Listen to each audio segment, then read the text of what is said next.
for me, like, I just genuinely love this stuff. I love like working on the race cars. I love like robotics. And, if I see someone else is like struggling with a problem, I'm not gonna just ignore it because they're from another team. I think like if every team can solve the million dumb problems, right, the million small problems, and really focus on the hard ones, we together all advance, right?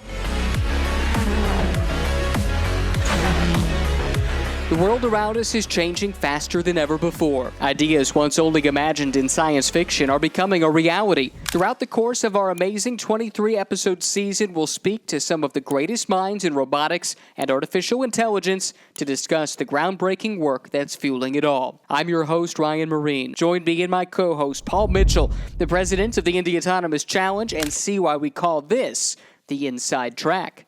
This week, we're diving back into our conversation with Andy Saba, leader and mentor for the Mid-Pit Autonomous Racing Team from the University of Pittsburgh and Massachusetts Institute of Technology. We'll hear about how working with undergraduates allows him to educate his team about the rationale behind specific engineering choices rather than simply rushing to meet deadlines. And we'll learn why mentoring undergraduates is a sure way to inject fresh ideas and genuine enthusiasm for enhancing the safety and advancement of the road cars that we all use. Here is the rest of our conversation with Andy Saba. You were talking about the technology and the hardware that comes together in these race cars in this unique form factor, which is its own engineering and packaging challenge. But as you move at higher speeds, just to push back a little bit on the because I agree with you, there's clearly similarities and building blocks in autonomous mobility that are relevant, whether you're going 20 miles an hour around a cul-de-sac worried about a kid running in front of the car or not. But in particular, you hear a lot of discussion about, can you do a lot of the navigation and decision making using optical sensors or cameras, right? They go back to the Tesla debate. Can you do all self-driving with cameras only?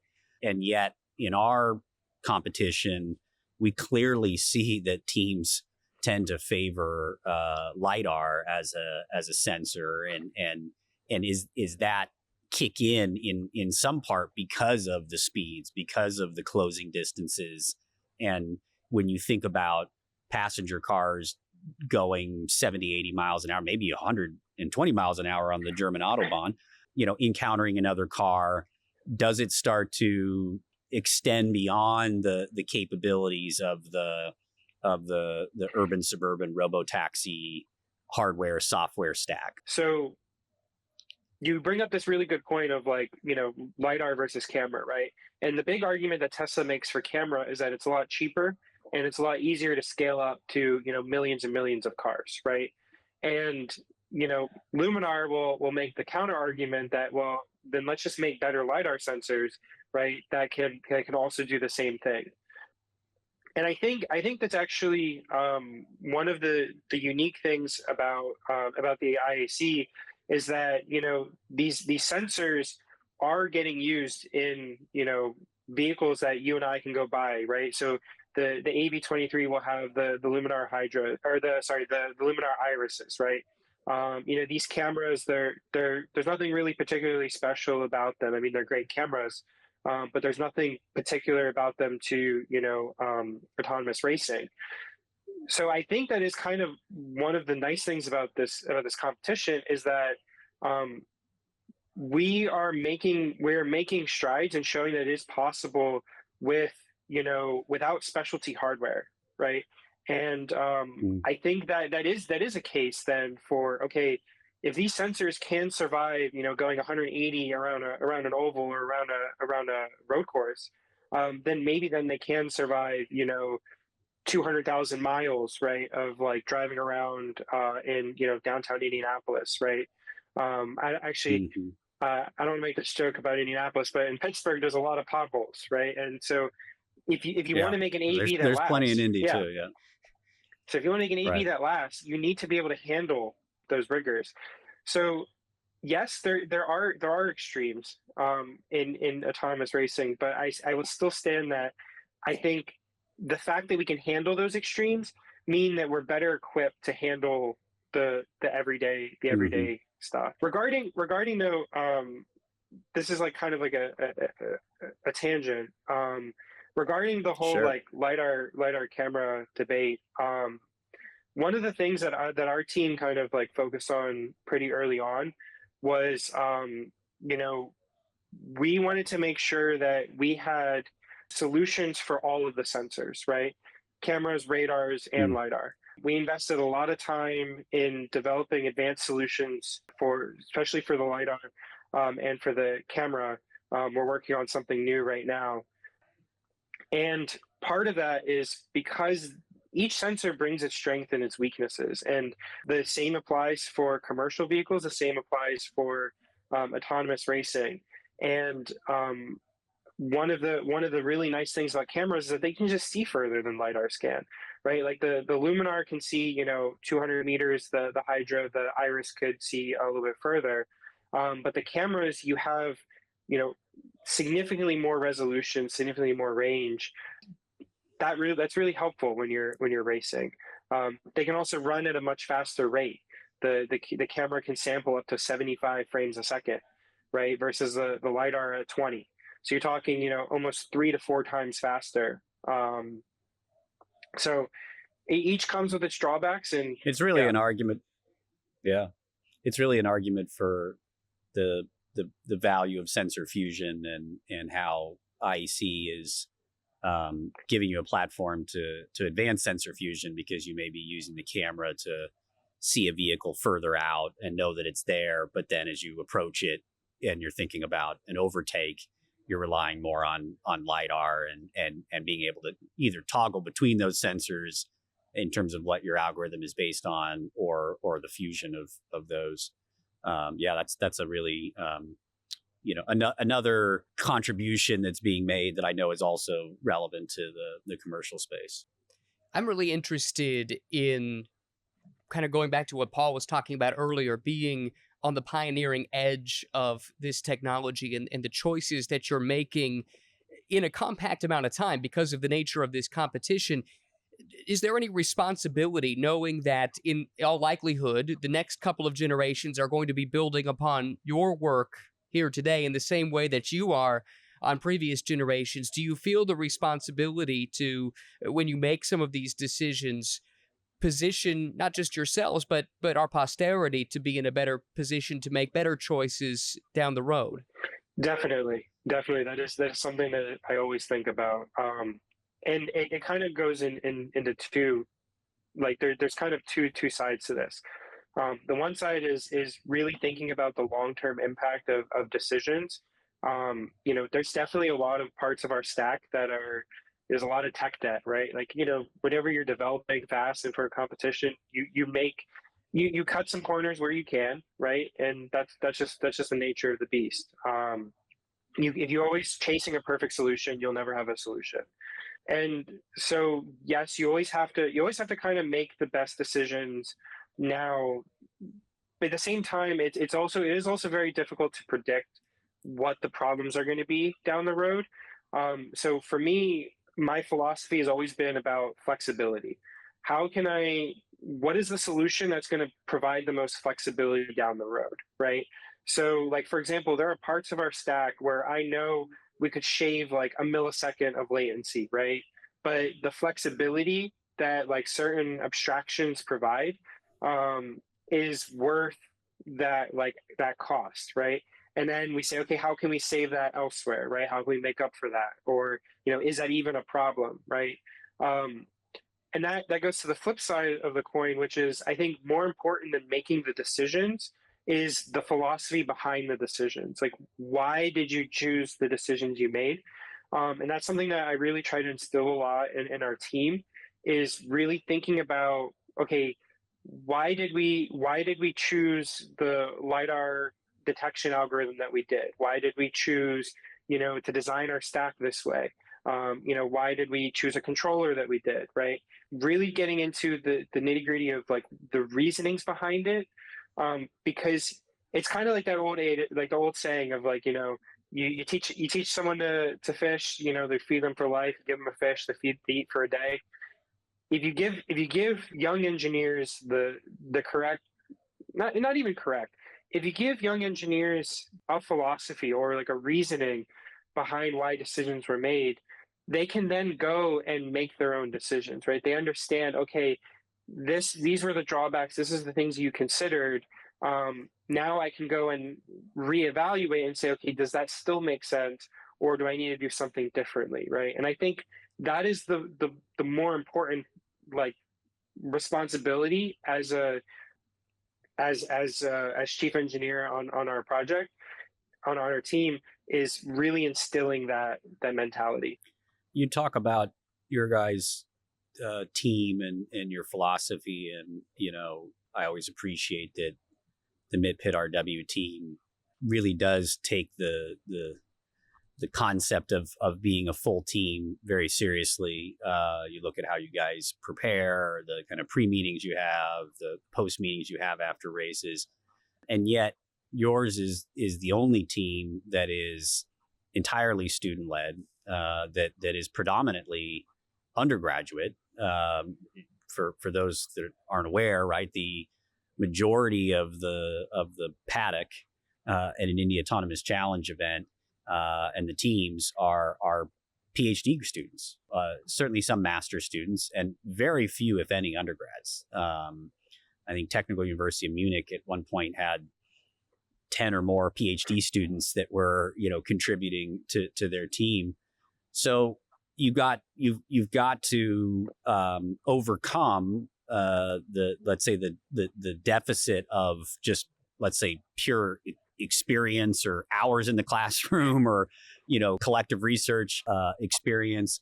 Sort of, what is it about the team-led approach that how do you make it work? Because I think from an outsider's perspective, the assumption would be that, well, these guys will never figure this out. They're all a bunch of students. There's no grounding in the faculty institution.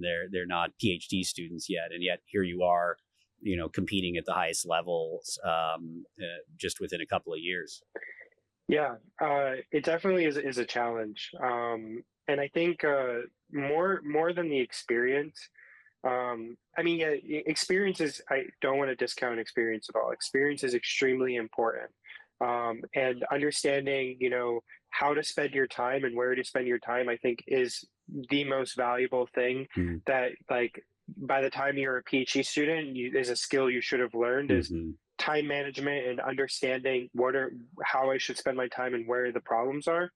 But just from a pure, like, manpower perspective, an undergrad is significantly less than a dedicated PhD, because a dedicated PhD, this is their full-time job, right? And for undergrads, you have other classes, you have other things to worry about.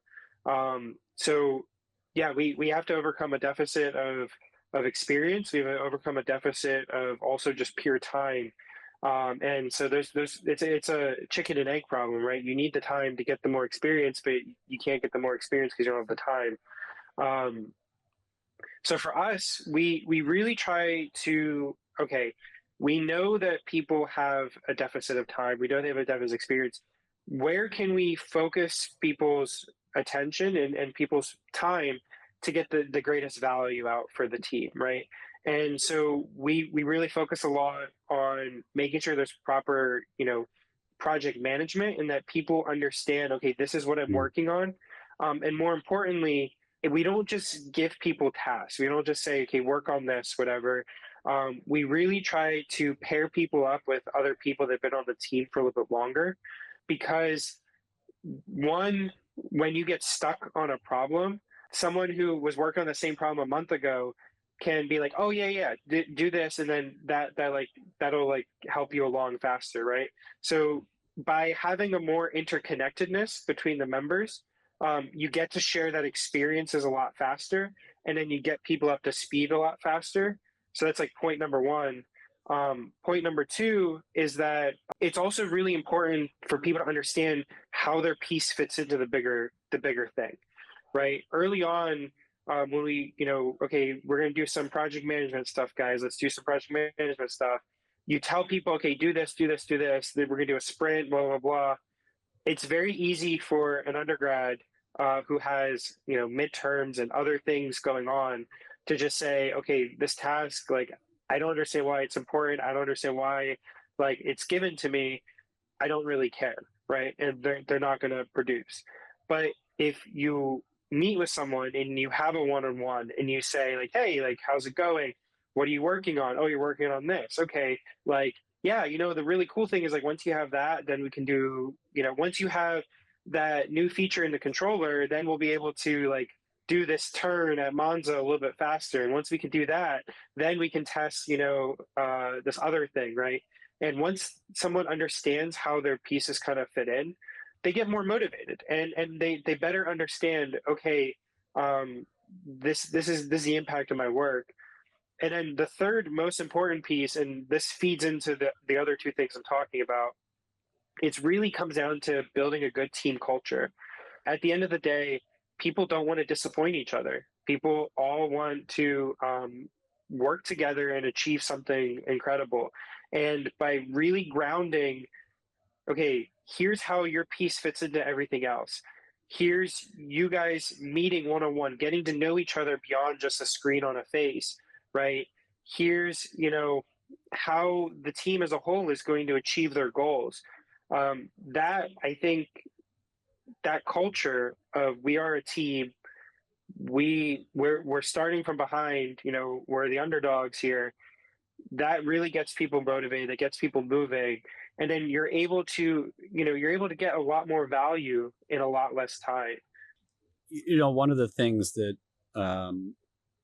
strikes me is the collegial kind of collaborative environment that we have on the track, particularly during test days and shakedowns, maybe less so the day of an actual competition. But in general, the relationships that are built among the teams are more about kind of working together to advance this concept of autonomous racing. So what has that meant to you? The relationships that you've developed, not just within your team, but among the different teams? And, you know, if you think into the future, do you see, you know, a network that will emerge from this, that as you all move into careers, either starting companies or joining companies or staying in academia and becoming researchers or faculty, how do you see the relationships and the network that's been developed evolving over time? Yeah. Or how do you hope it evolves over time, maybe, I guess? Yeah. I mean, for me, one of the most, if not the most valuable pieces out of IAC that have gone out of it has been the relationships, and all the incredible people I've gotten to meet, both on our team and on other teams. You know, some of my best friends now are people I would have never met if it weren't for the IAC, and that applies to both our team and other teams. And a lot of what I've learned is not, you know, is a lot of what I've learned has come from just seeing what the other teams are doing and just learning from them and, like, asking Mm-hmm. questions and helping each other. The For me, like, I just genuinely genuinely love this stuff. I love, like, working on the race cars. I love, like, robotics. And, you know, if I see someone else is, like, struggling with a problem, I'm not gonna just ignore it because they're from another team. I think, like, you know, if every team can solve the million dumb problems, right, the million small problems, and really focus on the hard Mm-hmm. ones, we together all advance, right? Because the solutions to the hard problems, you know, no one has the right answer, right? There's going to be dozens of different answers, and someone coming to that solution and, you know, learning from each other, that's, like, where we all grow together, we all advance as a field. So for me, collaboration is such an essential part of, no matter what the circumstances are, for this, because at the end of the day, we're all trying to do something that's never been done before. Um, and how I hope that it continues to go. I hope it continues to be like this. I hope like all the other teams, are continuing to have that collaborative nature. Whoever takes the mantle from me on the Met Pit team. I mean, it's going to be really important for us uh, to continue that collaboration and that collaborative nature, because the competition as a whole will suffer, and the field as a whole will suffer. So yeah, I hope it continues. I really do enjoy working with everyone, and I hope I get to continue to work on stuff with them in the future. It's been a fascinating conversation. Really, really enjoyed your insights, and we wish you the best of luck at Monza, the new challenge that's coming up here very soon. Thank you. That was Andy Saba explaining his personal and working philosophy and why he finds mentoring undergraduates so vital to the development of autonomous vehicles and the next generation of engineers. The next time on the Inside Track, we'll be speaking with Gary Passon, the faculty lead for the AI Racing Tech team at the University of Hawaii, on how a school known for its oceanic and astrological studies is contending with some of the most prominent engineering schools in the world.